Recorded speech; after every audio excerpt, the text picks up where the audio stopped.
The book, Xi Jinping, The World's Most Powerful Man and His Subordinates, written by researchers from the China Research Net, provides a detailed account of 11 Jinping's power structure, and is essential reading for anyone seeking to understand the current situation in China.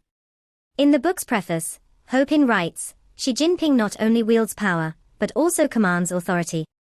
We should not be concerned about him being besieged by enemies, but rather about him being embraced by the people. Because centralized power cannot last indefinitely. However, a country with basic guarantees and the rule of law will be more resilient during times of transition. Now, we offer a brief overview of this important new book.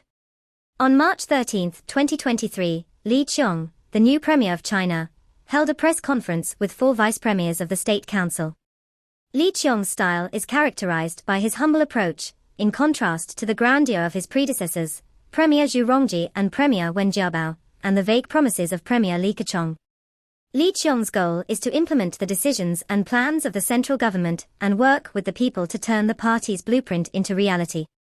He focuses on promoting specific areas that relate to the people's needs, such as housing, employment, income, education, healthcare, and the environment. Li Qiang also positions officials low, encouraging them to go to the grassroots and ask for people's opinions to solve practical problems. Li Qiang's style reflects the changes in political balance since Xi Jinping came to power. 11 spent 10 years cleaning up different factions within the party, achieving complete control. The relationship between 11 and senior leaders is now one of sovereign and subject. Li Qiang's low positioning is not an individual phenomenon, but widespread and reflects his family background, career, and survival wisdom. The book focuses on the personnel layout of the Communist Party of China's Central Political Bureau and the Central Secretariat, comprising 26 people, who hold the most powerful and important positions in China. By understanding the top-level personnel, readers can have a clear grasp of the direction of high-level politics in China in the future. The book introduces these 26 people in each chapter and mentions several others who have the same level of importance and power. Since taking power in 2012, Xi Jinping has become the world's most influential leader. He has skillfully consolidated control over the Chinese Communist Party, the military, and the economy, while simultaneously cracking down on dissent and increasing censorship. However, attributing Xi's ascent to power solely to his political maneuvering oversimplifies the complexities of China's political landscape. The centralization of power was almost an inevitable outcome, given the unsustainability of the existing political system. Xi Jinping has seized the opportunity to usher in a new era of change, abandoning both Mao Zedong and Deng Xiaoping and eschewing immediate pursuit of constitutional democracy. To achieve this, he has dismantled the corrupt collective leadership system and instituted systemic changes in the military. Economically, 11 has tackled monopolistic behemoths, supported small and medium-sized enterprises, and strengthened the party's control over the economic sphere. Diplomatically, China no longer defers to the West, but instead regards it as an equal, refrains from intervening in domestic affairs while mediating conflicts, and focuses on trade and economic development. The 20th National Congress of the Communist Party exemplifies the closed nature of China's power structure, with the outside world's ability to assess China's situation weakening. 11 has nearly eradicated all power factions and formed his own personnel base. By amending the constitution, he has made clear his intention to break the original term limit system and continue to hold the highest power. Currently, there are no significant factions within the CCP that pose a genuine threat to 11 Jinping's personal power. In 2023, Li Qiang assumed the role of premier in the central government of China. Li's leadership style is characterized by his humble approach, positioning himself as an engineer responsible for executing the policies of the central government through the State Council. His work priorities are focused on addressing the tangible needs of the people, such as housing, employment, income, education, healthcare, and the environment. Li also emphasizes the importance of officials going to the grassroots level to understand and address the practical problems facing the people. He believes that experts are among the people and encourages officials at all levels to actively seek out the needs and opinions of the people. From the 18th National Congress of the Communist Party of China in 2012 to the 20th National Congress in 2022, Xi Jinping spent a decade consolidating his power and eliminating different factions within the party, including the military. Currently, the highest decision-making body of the Communist Party of China, the Standing Committee of the Political Bureau, consists of 7 members, all from 11 Jinping's faction, including Li Qiong. These members come from the provinces where Xi Jinping has been based, including his hometown and the 3 provinces he has worked in. Cai Chi is a member of the Politburo Standing Committee, responsible for managing the Communist Party of China's daily work within the Central Committee. He is also the Executive Secretary of the CPC Central Secretariat and Director of the General Office. Cai Chi has spent his entire career within the Communist Party of China, rising through the ranks to become Deputy Director of the CPC Central Secretariat. In 2017, he was elected as the Mayor of Beijing and a member of the Political Bureau of the CPC Central Committee.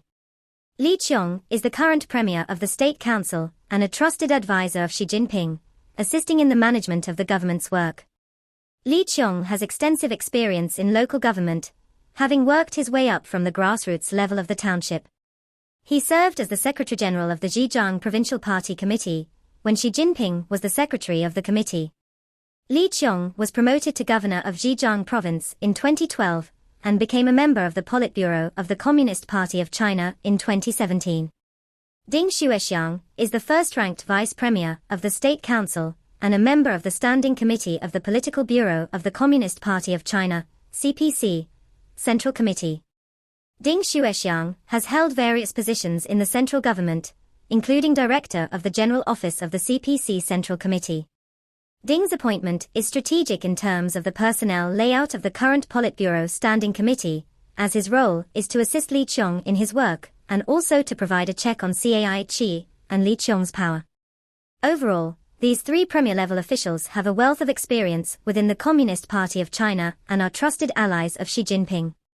Their roles in managing the party's affairs and the State Council will be crucial in shaping China's future direction.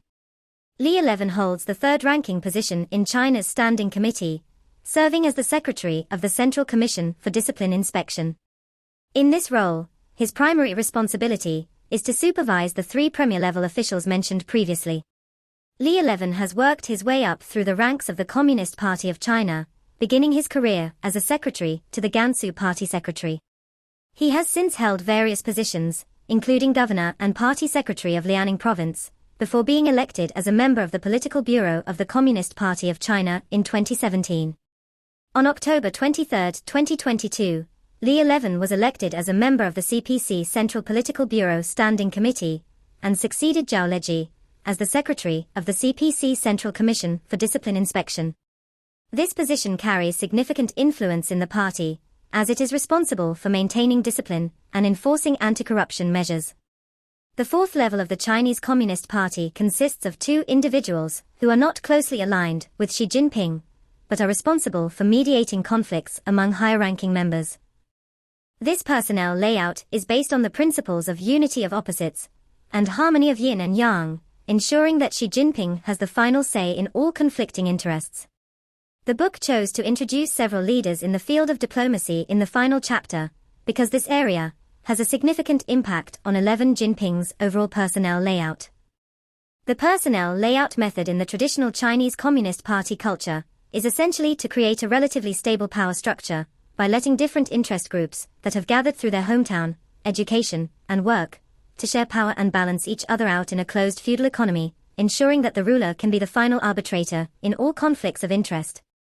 However, once the condition of closed is removed and becomes open, and once there is an external threat, the ruler will no longer be the final arbiter in all conflicts of interest, and the power base will be shaken because external factors have come into play.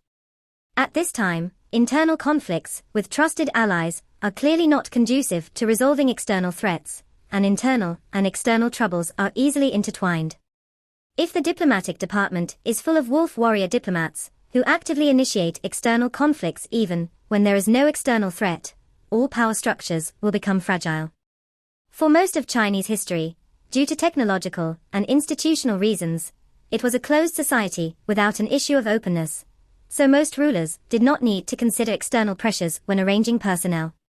Looking back in history, it was only in the late Qing dynasty, when Western countries entered China, that China faced sustained external threats.